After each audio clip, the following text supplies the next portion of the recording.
Part 2 of the central nervous system. We have quite a bit to go over, so we're just going to get started. We were talking about the cerebral cortex. It consists of superficial gray matter. We already covered that because we covered the pattern of gray matter and white matter in the brain and in the spinal cord. Also later on, we'll kind of double back and cover how each hemisphere acts contralaterally. All right, they control the opposite side of the body, and that the hemispheres are not equal in function. So we'll cover both of those. And then no functional area that we're about to cover acts alone. Conscious behavior is going to involve the entire cortex. This is just merely where there are some specialized areas of the cortex. Okay, so here's where I really think the outline is going to help you. Okay, so 3 types of functional areas are going to be motor areas, sensory areas, and association areas. So, motor areas. What type of neurons do you think are found in motor areas? What type of neurons do you think are found in sensory areas? And if you said motor neurons and sensory neurons, wrong. We're just talking about functionally, what do? Basically, these are still association neurons because you're still talking within the brain. So please keep that in mind. That is a very common mistake. So what we're going to do is we're going to cover each of these. So first for the motor areas, these are these motor areas. These are the 2 that we're going to cover. And we're going to cover them next. As we cover these areas, you really just want to think about the anatomy and the physiology. Where are they located? What do they do? And I even put that on the outline. So the primary cortex is located in the precentral gyrus. I can't draw. I think we've already established that. If here's the brain, you're going to see here's this longitudinal fissure. We're going to have this central sulcus because you're going to see sulci kind of all over the place, but there's one that goes all the way across. So since there's a sulcus across, that means that this area, if this is anterior, and this is posterior, or if this is ventral and that's dorsal, then this ridge in front is going to be the precentral gyrus. The ridge in back will be the postcentral gyrus. The primary cortex is located in that precentral gyrus, and that's what's going to control skilled movements. The premotor cortex is located just anterior to that precentral gyrus, and this is part of where muscle memory comes into play. It's going to control learned, repetitious, or patterned motor skills. So that's the primary and the premotor cortex. So now we're going into the sensory areas. These sensory areas are listed below. So we have the somatosensory association cortex, visual and auditory areas, and olfactory, gustatory, and vestibular cortices. And the primary somatosensory cortex. I don't cover the auditory, I just cover the visual. And for these, I don't cover them as well, but I do expect you to know the sense that they are related to. Olfactory is smell, gustatory is taste, vestibular is balance. Not saying that balance necessarily is a sense, but those are the things that they cover. So you don't have to know. I just want to make sure that you know these names and what they refer to. All right. Smell for olfactory, taste for gustatory, balance for vestibular. So the only ones that I'm going to cover are the primary somatosensory cortex, somatosensory association cortex, and the visual area. So primary somatosensory cortex located in the postcentral gyrus, and that's where spatial discrimination is going to take place. I don't know if you've had me in class, you know I hate kids, and so I obviously don't have any. So I don't know if babies exhibit the same thing, but I know with animals when they're young, you have to watch it because they don't really have depth perception. So like a kitten will walk right off of a table or something. So it takes a while for this sensory area to develop.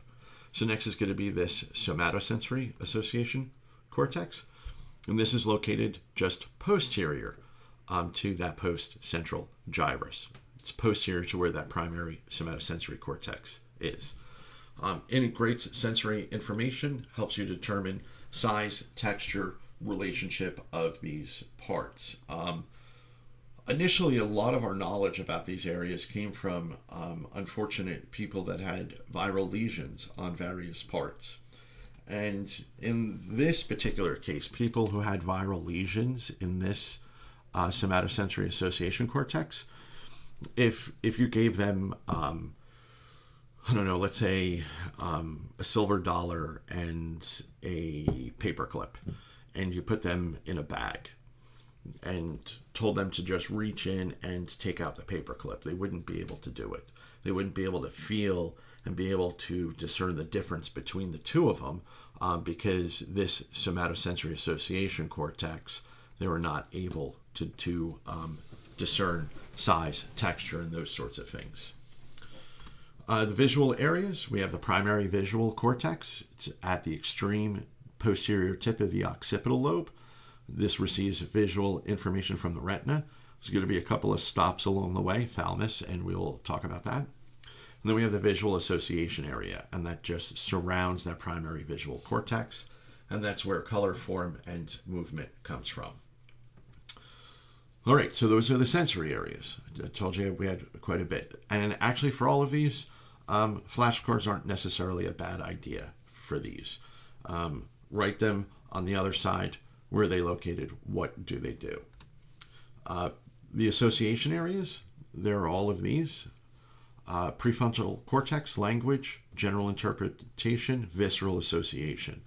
Language is pretty complicated, and there's so many different parts of the brain that are associated with that, because you have speaking a language, you have hearing a language, you have writing a language, and you have reading a language. And it turns out that there are different parts of the brain that are responsible for all of those.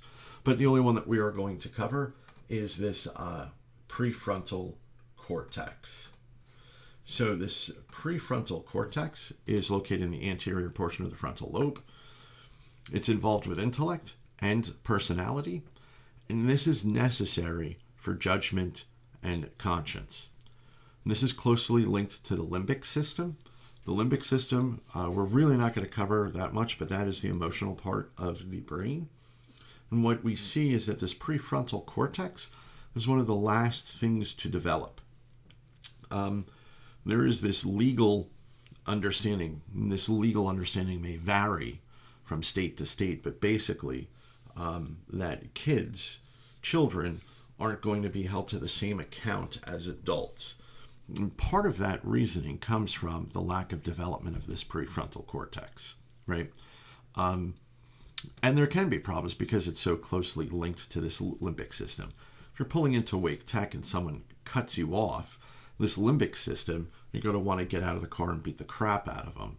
But this prefrontal cortex basically says, that's not a good idea, right? And so in kids, this isn't developed as much yet.